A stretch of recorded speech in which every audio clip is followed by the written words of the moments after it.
Се спремам за големата тура која организираме со I Love Hiking на Лешница овој 12 јули. И додека ги правам последните подготовки ми се врти само една мисла што постојано дискутираме. Како правилно да го нахраниме телото пред и за време на хајкинг. Вистината е дека подготовката на енергија почне уште денес, ден пред планинарењето. Најважно нешто е кога одиш на планина да го внесеш вистинското квалитетно гориво.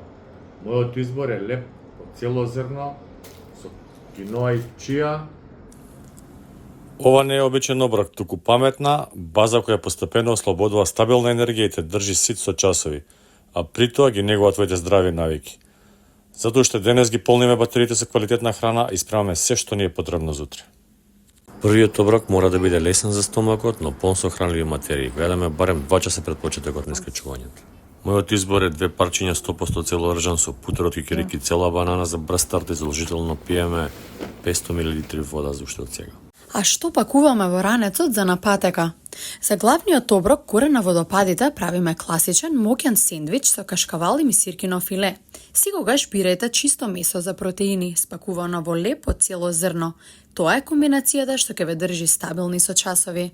Кај тешки тури, златно правило е да јадете мали порции на секои 60 до 90 минути, уште пред да чувствувате вистинска глад.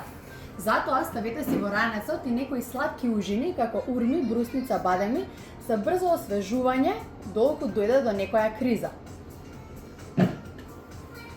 И затоа јас сум спремна. Се гледаме на 12 јули заедно со Живолукс и I Love Hiking Македонија. Чао!